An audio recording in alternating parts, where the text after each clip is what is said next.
Y'all, we got to be honest. Candace was not a good trader. Good morning, good afternoon, good evening. How y'all doing?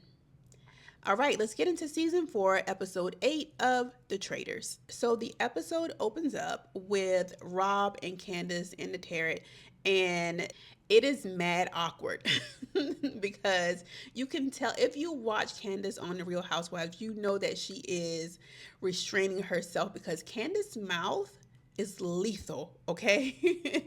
And she is really, and I watched the official podcast with Boston Rob and Bob the drag queen, and Candace was a guest this week. Spoiler alert, Candace was banished at the end. She actually said that she was restraining herself, and it was kind of like how she would do for her pageants, like you going with the mindset of I'm gonna have to kind of like portray this character.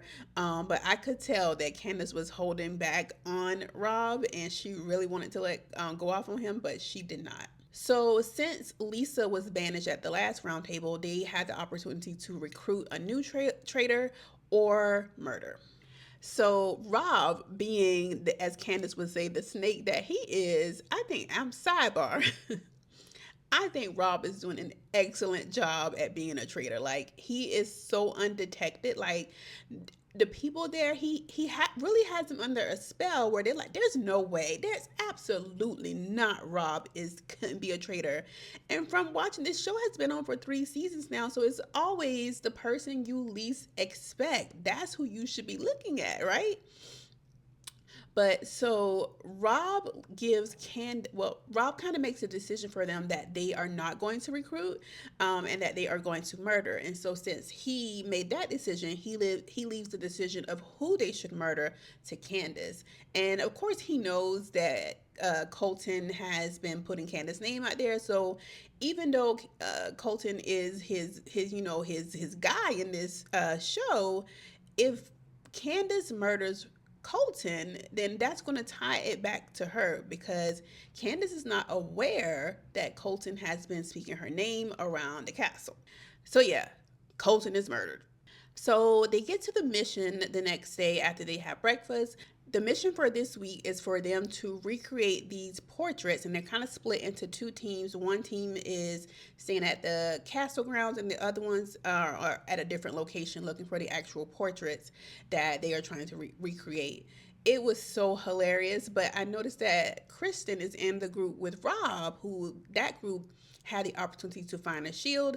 She finds it and announces it to everyone, including Rob, who's in her group, who is a traitor. So I'm like, you guys, y'all didn't watch before because you just got to keep that stuff to yourself. It's kind of like what happens on Survivor when people find an immunity idol and they just want to tell people. Now, mind you, Survivor been on for 25 years at this point, and everybody knows you should kind of keep that to yourself.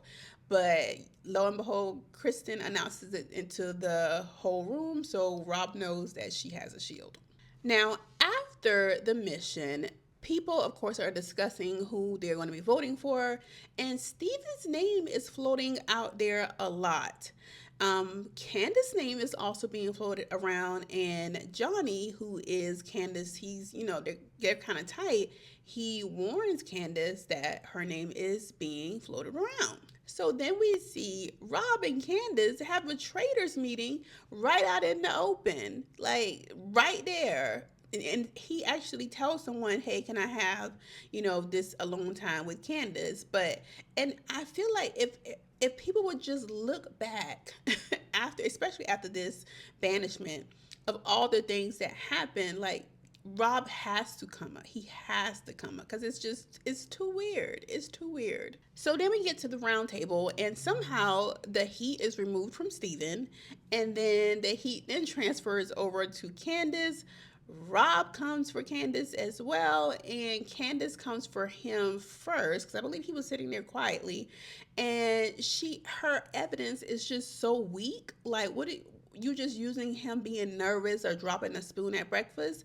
you got to come better than Candace. That's why I said it was not a good argument. Like, I felt like Candace was being so emotional with her gameplay. One, the emotions. One, she's extremely loyal. And Boston Rob talked about this on the podcast as well. Side note, you notice Colton was he was murdered, and typically they will have the person who was murdered and the person who was banished. It was only Candace this week, so I don't know what did y'all do to Colton on the internet where he can't do a lot of interviews anymore. Because I know that they had to put out a statement. What did y'all do to that man? He wouldn't even show up for the little podcast, the official one. So anyway, Candace is banished, and the faithfuls have banished two traitors back to back. So next we see Rob up in the turret by himself, and then Alan comes in and tells him that he has the opportunity to recruit. So either the person accepts his recruitment or that person will be murdered on the spot. Of course, this has to be done face to face, and Rob decides to go with Eric as the person he recruits. And I feel like Eric is just not going to be a good trader because he's so naive and sweet. He's just a sweet precious baby. And I feel like the stress of being a trader is going to be too much for him. I think that people are going to tell that he is now behaving differently because they're going to be aware like, hey, there's probably been a recruitment because we banished two traders. So I just don't, yeah, I don't think Eric's going to be a good trader, and he's going to be one that is easily served up by Rob. And I still see Rob taking it all because he, as of yet, is not on the radar at all. He really has a team of people behind him as if he is the most faithful of the faithful, and they just, yeah, he has a spell on him. Anyway, child, let me know your thoughts in the comments, and I'll see you guys in the next one. Peace.